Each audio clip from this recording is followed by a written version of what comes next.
இது உங்களின் கதைச்சரம் சேனல். இன்று நாம் காணவிருப்பது கல்கி அவர்களின் சிவகாமியின் சபதம் என்ற நாவலின் 3ஆம் பாகம், பிக்ஷுவின் காதல். அதிகாரம் 2. உடன்படிக்கை. வாதாபி சக்கரவர்த்தியும் பாண்டிய மன்னனும் விரைவில் மனமொத்த சிநேகிதர்களாகிவிட்டார்கள். ஜெயந்தவர்மன் கொள்ளிடத்து வடகரைக்கு வந்து சில நாள் தன்னுடைய விருந்தாளியாக இருக்க வேண்டும் என்று புலிகேசி கேட்டுக்கொண்டான்.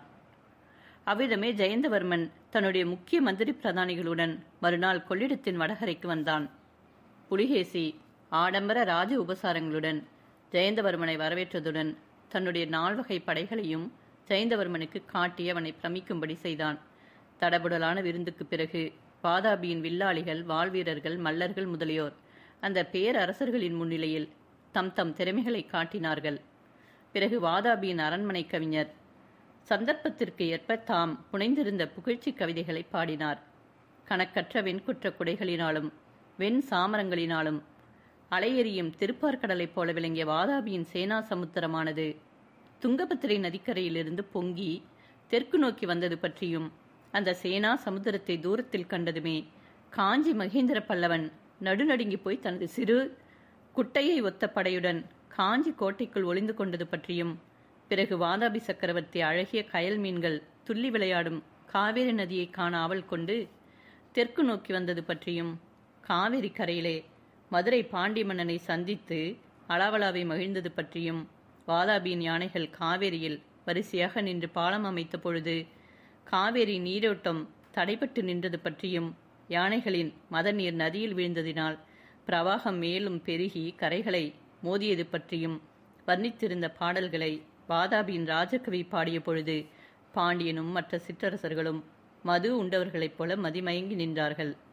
எல்லாம் முடிந்து ஜெயந்தவர்ம பாண்டியன் புலிகேசியிடம் விடைபெற வேண்டிய சமயம் வந்த பொழுது, சத்யாச்சிரயா பல்லவனை முறியடித்து காஞ்சியை கைப்பற்றிய பிறகு அப்படியே தாங்கள் திரும்பி போய்விடக்கூடாது, மதுரைக்கும் விஜயம் செய்துவிட்டு போக வேண்டும் என்றான். அந்த நாளில் காஞ்சிக்கு அடுத்தபடியாக தென்னாட்டில் பிரசித்தமாக விளங்கிய மதுரை மாநகருக்கும் புலிகேசி வந்தால் பாண்டியர்களின் சீர் சிறப்புகளையெல்லாம் காட்டி அவனை பிரமிக்கச் செய்யலாம் என்பது ஜெயந்தவர்மனுடைய எண்ணம். அதை கேட்ட புலிகேசி ஒரு பெருமூச்சு விட்டான். ஆம், எனக்கு மதுரையையும் பார்க்க வேண்டும் என்ற எண்ணம் வெகு காலமாக உண்டு. காஞ்சியை பற்றி எழுதிய பிக்ஷு மதுரையை பற்றியும் எழுதியிருந்தார். ஆனால் என்று புலிகேசி சொல்லி வரும்பொழுதே பாண்டியன் குறுக்கிட்டு, புத்த பிக்ஷுவை பற்றி தங்களை நானே கேட்க வேண்டும் என்றிருந்தேன். அவர் எங்கே? தங்களுடன் அவர் இருப்பார் என்றல்லவா எண்ணினேன் என்றான். பிக்ஷுவை பற்றித்தானே தகவல் ஒன்றும் தெரியவில்லை. அவரை பற்றி நானே தங்களிடம் கேட்க வேண்டும் என்றிருந்தேன். மதுரைக்கு வந்திருந்தார் அல்லவா? அங்கே என்ன நடந்தது? தங்களிடம் என்ன சொல்லிவிட்டு கிளம்பினார்? எங்கே போவதாகச் சொன்னார் என்று வாதாபி மன்னன் வினவினான்.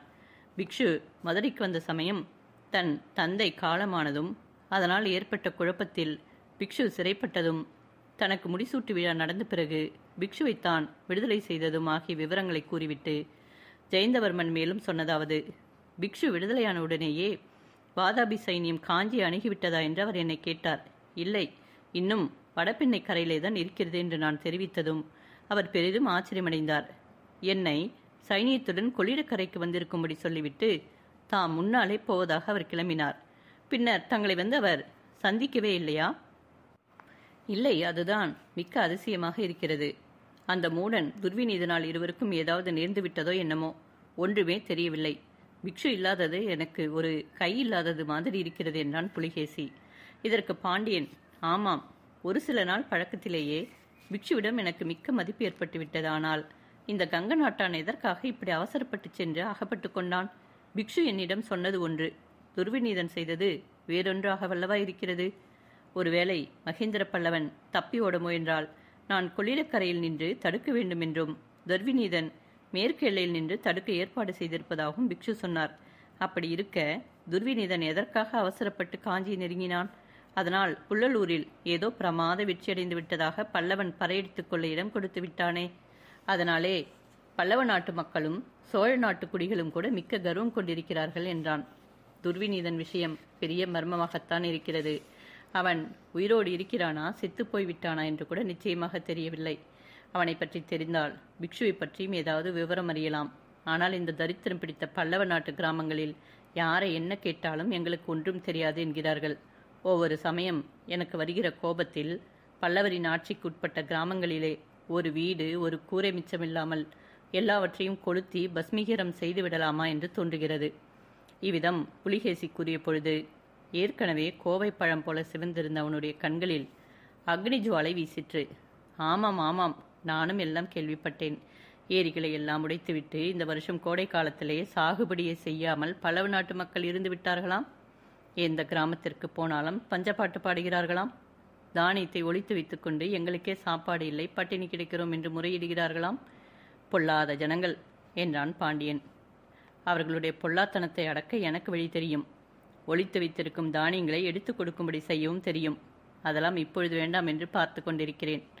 இந்த சோழ நாட்டு திமிர் பிடித்த மக்களுக்கு நானும் ஒரு நாள் பாடம் கற்பிக்க வேண்டும். காஞ்சி கோட்டை பிடிபடட்டும் என்றுதான் பார்த்து கொண்டிருக்கிறேன். இருக்கட்டும், துர்விநீதனை பற்றியல்லவா கேட்டுக்கொண்டிருந்தீர்கள்? என்னுடைய ஒற்றர்கள் ஏதோ சொன்னதாக ஞாபகம் இருக்கிறது. இதோ விசாரிக்கிறேன் என்று ஜெயந்தவர்மன் கூறி தன்னுடைய ஒற்றற்படை தலைவனை வரவழைத்து கேட்டான்.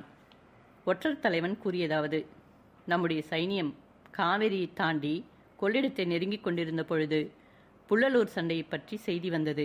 உடனே சிலரை நான் அனுப்பி நிலைமையை விசாரித்து வரச் செய்தேன். புள்ளலூரில் தோல்வியடைந்து கங்கராஜா தெற்கு நோக்கி ஓடி வந்தாராம். அவரை மாமல்லர் துரத்தி வந்தாராம். திருப்பார்கடல் என்னும் பெரிய ஏரி உடைத்துக்கொண்டு மாமல்லரை தடை செய்ததாம். இதனால் கங்கராஜா தென்பெண்ணைக்கு இக்கரை வந்து பாடலிபுரத்து சமணர் பள்ளியில் ஒளிந்து கொண்டாராம். பிறகு என்ன நடந்தது என்று தெளிவாக தெரியவில்லை. திருக்கோவலூர் கோட்ட தலைவன் சமணப்பள்ளியை தாக்கி இடித்து கங்க மகாராஜாவை சிறைப்பிடித்து கொண்டு போனதாக சில ஜனங்கள் பேசிக்கொண்டார்களாம். திருக்கோவலூருக்கு தெற்கேயுள்ள மலைப்பிரதேசத்தில் சிறை வைத்திருப்பதாகவும் வதந்தியாம். பிறகு பேரரசர்கள் இருவரும் கலந்தாலோசித்து பின்வரும் திட்டத்தை வகுத்து கொண்டார்கள். புலிகேசி காஞ்சிக்கு திரும்பிச் சென்று கோட்டை முற்றுகையை இன்னும் தீவிரமாக நடத்த வேண்டியது. காஞ்சி கோட்டை பணிகிற வரையில் வாதாபி சைனியத்துக்கு வேண்டிய உணவுப் பொருட்களை பாண்டியன் அனுப்பி கொண்டிருக்க வேண்டியது. கொள்ளிடத்தில் தண்ணீர் குறைந்ததும் பாண்டியன் தன் சைனியத்துடன் நதியை தாண்டி முன்னேறி வந்து தென்பெண்ணை நதி வரையில் கைப்பற்றி கொள்ள வேண்டியது. திருக்கோவலர் கோட்டத் தலைவனை பிடித்து கடுமையாக தண்டிப்பதுடன் அங்குள்ள மலைப்பிரதேசத்தில் துர்விநீதன் சிறைப்பட்டிருந்தால் அவனை விடுதலை செய்து அனுப்பி வைக்க வேண்டியது. இந்த உதவிகளையெல்லாம் பாண்டியன் செய்வதற்கு கைமாறாக குமரி முனையிலிருந்து தென்பெண்ணை வரை உள்ள பிரதேசத்தின் மகா சக்கரவர்த்தியாக ஜெயந்தவர்ம பாண்டியனை புலிகேசி அங்கீகரிக்க வேண்டியது. மேற்கண்டவாறு இரு தரப்புக்கும் திருப்திகரமான உடன்படிக்கை செய்து கொண்ட பிறகு ஜெயந்தவர்ம பாண்டியன் வாதாபி சக்கரவர்த்தியிடம் விடை பெற்றுக் கொண்டு பழையபடி கொள்ளிடத்தின் தென்கரை போய் சேர்ந்தான். வேங்கி தூதன். ஜெயந்தவர்மன் போய்விட்ட பிறகு புலிகேசி தன்னுடைய பிரதானிகளை பார்த்து, யானைக்கு ஒரு காலம் வந்தால் பூனைக்கு ஒரு காலம் வரும் என்பது எவ்வளவு உண்மை பார்த்தீர்களா? அந்த பல்லவ நரி கோட்டைக்குள் ஒளிந்து கொள்ளப் போக இந்த பூனை பாண்டியனின் தலை ஒரே அடியாக வீங்கி போயிருக்கிறது. உத்தராபதத்தின் ஹர்ஷவர்த்தன சக்கரவர்த்திக்கும் மத்திய பிரதேசத்தின் வாதாபி சக்கரவர்த்திக்கும் இணையாக பூனை பாண்டியனும் தக்ஷண தேச சக்கரவர்த்தியாக விளங்க வேண்டுமாம். ஆசையை பாருங்கள், ஆசையை. காஞ்சி கோட்டை மட்டும் தகர்த்து விழட்டும். பிறகு இந்த அற்பனுக்கு தக்க புத்தி புகட்டிவிட்டு வாதாபிக்கு திரும்புவோம் என்றான். இப்படி புலிகேசி சொல்லி முடிக்கும் தருவாயில் வேகமாக குதிரைகள் நெருங்கி வரும் சத்தம் கேட்டது. காஞ்சி முற்றுகையை நடத்தி கொண்டிருந்த சலுக்க சேனாதிபதி அவசர செய்தியுடன் தூதர்களை அனுப்பியிருக்கிறார் என்றும் அவர்கள் வேங்கியிலிருந்து வந்த தூதன் ஒருவனையும் அழைத்து வந்திருப்பதாகவும் தெரிந்தது. தாமதமின்றி அவர்களை தன் முன்னிலையில் அழைத்து வரும்படி புலிகேசி சொல்ல, சேனாபதி அனுப்பிய தூதர்களின் தலைவனும் வேங்கி நாட்டு தூதனும் அழைத்து வரப்பட்டான். வேங்கி நாட்டு தூதன் தன்னுடைய உடம்பெல்லாம் காயங்களுக்கு கட்டு போட்டுக் கொண்டிருந்தான். தூதர்கள் இருவரும் சக்கரவர்த்திக்கு அடிபணிந்து எழுந்த பிறகு சேனாபதி தூதன், பிரபு, இவன் வேங்கியிலிருந்து முக்கியமான செய்தி அடங்கிய ஓலை கொண்டு வந்திருக்கிறான். காஞ்சிக்கு வரும் வழியில் இவனை வழிமறித்து சிலர் தடுக்க முயற்சி செய்தார்களாம். அவர்களுடன் சண்டையிட்டு தப்பித்து கொண்டு வந்தானாம். காஞ்சியிலிருந்து இங்கு வரும் மார்க்கத்தில் இவனுக்கு ஏதும் அபாயம் வரக்கூடாது என்பதற்காக சேனாபதி என்னையும் வீரர்கள் 7 அனுப்பினார் என்றான். பிறகு வேங்கியிலிருந்து வந்த தூதன் தன்னுடைய உடைவாளின் உரையில் பத்திரமாக வைத்திருந்த ஓலை எடுத்து பயபக்தியுடன் சக்கரவர்த்தியிடம் கொடுத்தான். புலிகேசி அதை வாங்கி கொண்டதும் சபையில் இருந்த லிகிதனின் முகத்தை பார்க்க அவன் விரைந்து ஓடி வந்து பணிவுடன் ஓலையை வாங்கி படிக்கலானான். திரிபுவன சக்கரவர்த்தி, சத்யாச்சிரய புலிகேசி மகாராஜருக்கு சகோதரன் விஷ்ணுவர்த்தனன் பக்தியுடன் எழுதும் லிகிதம். தாங்கள் காஞ்சிக்கு போய் சேர்ந்த பிறகு எவ்வித செய்தியும் தங்களிடமிருந்து வரவில்லை. நான் பலமுறை அனுப்பிய ஓலைகளுக்கும் மறுமொழி இல்லை. ஒருவேளை என் ஓலைகள் தங்களுக்கு வந்து சேரவில்லையோ என்று சந்தேகிக்கிறேன். தங்களுடைய கட்டளைப்படி குரு பூஜை பாதரை வரவழைத்து விமரிசையாக மகுடாபிஷேகம் செய்து கொண்டேன். ஆனால் இன்னும் தொல்லைகள் தீர்ந்த பாடில்லை. வேங்கி படைகள் இன்னும் மலைப்பிரதேசங்களில் மறைந்து நின்று தொந்தரவு கொடுத்து கொண்டிருக்கின்றன. குடிப்படைகளும் கரு முறு என்று இருக்கிறார்கள். இன்னும் ஒரு அதிசயமான விஷயம், மகேந்திர பல்லவருடைய சிறிய தந்தை மகன் புத்தவர்மனை இங்கிருந்து ஒரு பெரிய சைனியத்துடன் முளைத்திருக்கின்றான். கிருஷ்ணை நதியின் தென்கரையில் தண்டு இறங்கி நான் தங்களுக்கு உதவி செய்வதற்காக புறப்பட்டால் என்னை தடுக்கப் போவதாக கருவி கொண்டிருக்கிறானாம். வேங்கி யுத்தத்தில் ஏற்பட்ட காயங்களால் நான் அடைந்த தேக அசௌக்கியம் இன்னும் தீரவில்லை. நாளுக்கு நாள் பலகீனம் அதிகமாகி வருகிறது. குதிரை ஏறக்கூட முடியாதவனாக இருக்கிறேன். இது எல்லாவற்றையும் விட முக்கியமான விஷயம், மகேந்திர பல்லவன் கோட்டைக்குள் ஒளிந்து கொள்வதற்கு முன்னால் உத்தராபத சக்கரவர்த்திக்கு உதவி கோரி ஓலை அனுப்பினானாம். ஹர்ஷவர்தனர் தாங்கள் காஞ்சியிலும் நான் வேங்கியிலும் அகப்பட்டு கொண்டிருக்கும் இச்சமயம் பார்த்து அசலபுரத்தின் மேலும் வாதாபியின் மேலும் படையெடுக்க தீர்மானித்து விட்டதாக வதந்தி உலவுகிறது. கன்னியாகுப்தத்திலிருந்து சமீபத்தில் நாகார்ஜுன மலைக்கு வந்த ஒரு யாத்ரிகன் இவ்விதம் சொன்னானாம். அஜந்தா குகைகளையும் சித்திரங்களையும் பார்க்க வேண்டும் என்ற ஆசையினாலேயே ஹர்ஷவர்த்தனர் மேற்படி யோசனை செய்திருப்பதாக வதந்தியாம். இந்த நிலைமையில் அடியனுக்கு தாங்கள் என்ன கட்டளையிடுகிறீர்கள் என்பதை தெரிந்து கொள்ள ஆவலாக காத்திருக்கிறேன். எது எப்படி இருந்தாலும் படையுடன் புறப்பட்டு வா என்று கட்டளையிட்டால் உடனே புறப்பட சித்தமாக இருக்கிறேன்.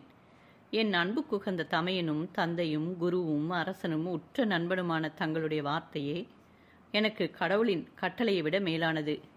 என் உடல் பொருள் ஆவி அனைத்தையும் தங்களுடைய சேவையில் அர்ப்பணம் செய்ய எந்த க்ஷணமும் சித்தமாக இருக்கிறேன். இன்னும் வெகு காலம் சந்தேகத்திலும் குழப்பத்திலும் என்னை விட்டு வைக்காமல் இன்னது செய் என்று திட்டமாக ஆணையிடும்படியாக மன்றாடி வேண்டிக் கொள்கிறேன். மேற்படி ஓலையை லிகிதன் படித்து வந்த பொழுது ஆரம்பத்திலேயெல்லாம் புலிகேசியினுடைய கண்களிலே அனல் பறந்தது. மந்திரத்திற்கு கட்டுப்பட்ட நாகப்பாம்பு போல அடிக்கடி பெருமூச்சு விட்டான். ஓலையின் கடைசி பகுதியை படித்த பொழுது அவனுடைய கண்களிலிருந்து தாரை தாரையாக தண்ணீர் பெருகிற்று.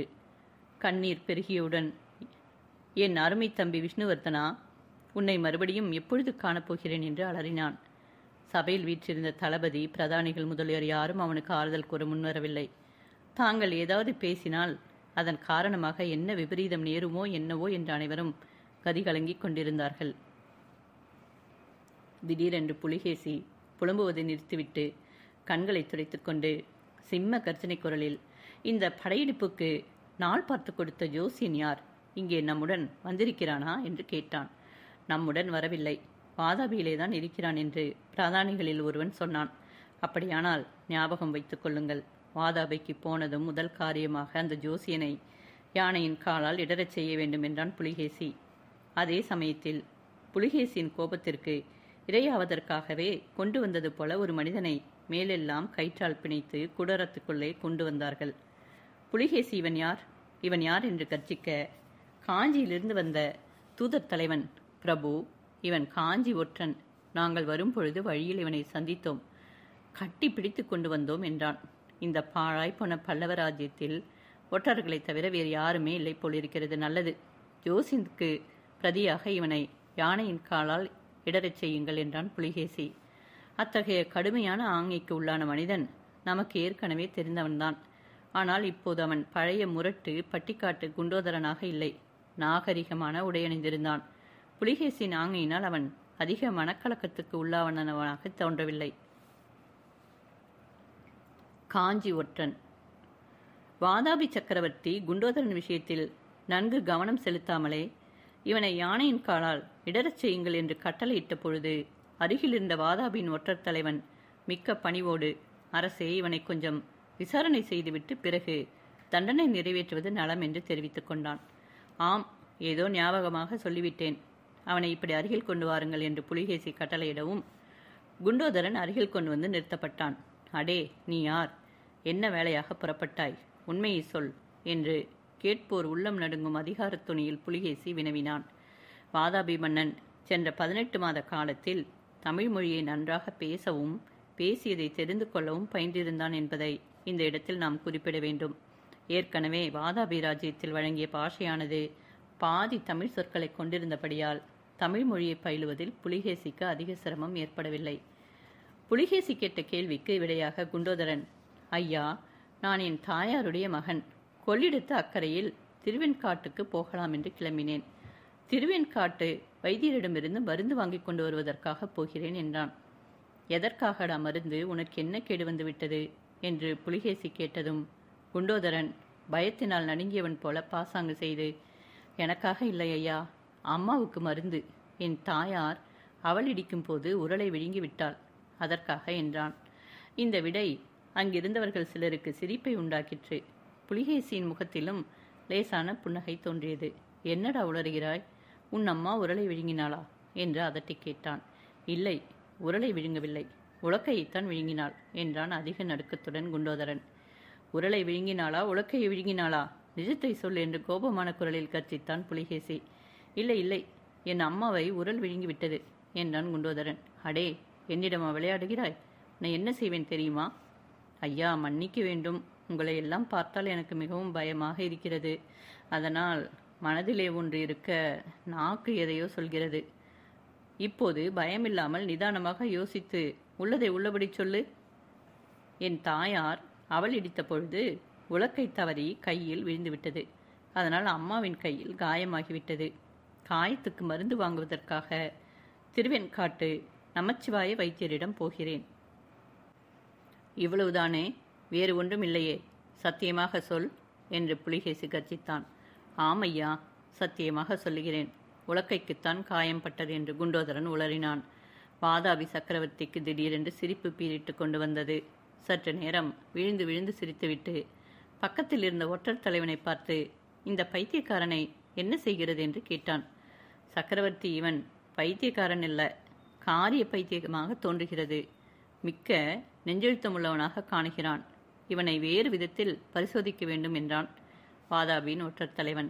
குண்டோதரனை பிடித்து கொண்டு வந்திருந்த வீரர்களின் தலைவன் சக்கரவர்த்தியின் அருகில் நெருங்கி, பிரபு, இதோ இந்த ஓலை இவனை சோதித்த பொழுது அகப்பட்டது என்பதாக சொல்லிவிட்டு கொடுத்தான். புலிகேசி அதை வாங்கி முன்போலவே அங்கிருந்த லீதனிடம் கொடுக்க அவன் ஓலையை படிக்கலானான். மீன கொடியோனுக்கு ரிஷபக் கொடியோன் விடுத்த நிருபம். வடதேசத்து கடுவாய் உம்மை காண்பதற்காக கொள்ளிட நதிக்கு வந்திருப்பதாக தெரிகிறது. புலியின் ஆசை வார்த்தைகளில் மயங்கிவிட வேண்டாம். சேற்றிலே அகப்பட்டு கொண்ட புலி பிராமணனை தோத்திரம் செய்து ஏமாற்றிய கதை ஞாபகம் இருக்கட்டும். காஞ்சி ரிஷபத்தை வாதாபி புலியினால் ஒன்றுமே செய்ய முடியாது என்பதை உறுதியாக நம்பவும்.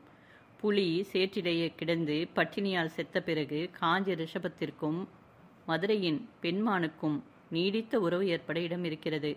ஆனால் புலியின் பசியத்திற்கு உதவி செய்தால் அது மதுரையின் மானுக்குத்தான் முடிவில் ஆபத்தாக முடியும். இதையும் மனதில் வைத்துக்கொண்டு உசிதபடி நடந்து கொள்ளவும். இதை லிகிதன் படித்து வரும்பொழுதே வாதாபி சக்கரவர்த்திக்கு அதன் உட்குருத்து இன்னதென்று விளங்கிவிட்டது. கோபத்தினால் அவனுடைய உடம்பெல்லாம் நடுங்கிற்று. பற்களை அவன் நர நரவென்று கடித்துக்கொண்ட சப்தம் அருகில் இருந்தவர்களை எல்லோரையும் நடுங்கச் செய்தது. குண்டோதரன் சற்று முன்னால் பயந்தவன் போல நடித்து உரல் உலக்கை என்றெல்லாம் பேசியதையும் அதை கேட்டுத்தான் சிரித்ததையும் நினைத்த போது உண்டான அவமான உணர்ச்சியானது புலிகேசியின் கோபத்திற்கு இன்னும் தூபம் போட்டது. அடே ஒற்றா, வாதாபி புலிகேசியினுடன் விளையாடத் துணிந்தாய்? கொண்டு போங்கள் இவனை. இவனுடைய கண்களை பிடுங்கிவிட்டு கழுத்தை வெட்டி கழுகுகளுக்கு போடுங்கள் என்று கர்ச்சித்தான். இப்படி குரூரமான ஆணையிட்ட பொழுது புலிகேசியின் கழல் போல சிவந்த கண்கள் குண்டோதரனை உற்று நோக்கின. அவ்விதம் நோக்கிய கண்களில் திடீரென கோபம் தணிந்து அளவில்லாத ஆச்சரியத்தின் அறிகுறி தென்பட்டது. ஏனெனில் குண்டோதரனை வீரர்கள் இழுத்து கொண்டு போக முயன்ற பொழுது அவனுடைய தலையானது விசித்திரமான சில சமிக்கைகளை செய்தது. உற்று கவனித்த புலிகேசிக்கு அந்த சமிக்கைகள் ஸ்வஸ்திக சின்னத்தின் கோலமாக அமைந்தன என்பது தெரிய வந்தது. அதனாலே தான் அவனுடைய கண்களில் அத்தகைய வியப்புக்குறி தோன்றியது. நில்லுங்கள் என்று புலிகேசி மறுபடியும் கூவினான். இந்த ஒற்றனிடம் நான் இன்னும் சில விஷயங்கள் கேட்க வேண்டும். இவனை இங்கேயே தனியாக விட்டுவிட்டு மற்றவர்கள் கூடாரத்திற்கு வெளியே போங்கள் என்று கட்டளையிட்டான். ஸ்வஸ்திக சின்னம் என்றதும் வாசகர்களுக்கு ஜெர்மனியில் நாசி கட்சியின் சின்னமாக அது விளங்கிற்று என்பது ஞாபகத்திற்கு வரும். ஆனால் ஹிட்லரை பார்த்து பூர்வீக இந்தியர்கள் காப்பியடிக்கவில்லை. அந்த நாளில் புத்தர்களும் ஜைனர்களும் சில சமயங்களில் ஸ்வஸ்திக சின்னத்தை உபயோகப்படுத்தினார்கள் என்பது சரித்திர ஆதாரம் பெற்ற விஷயம்.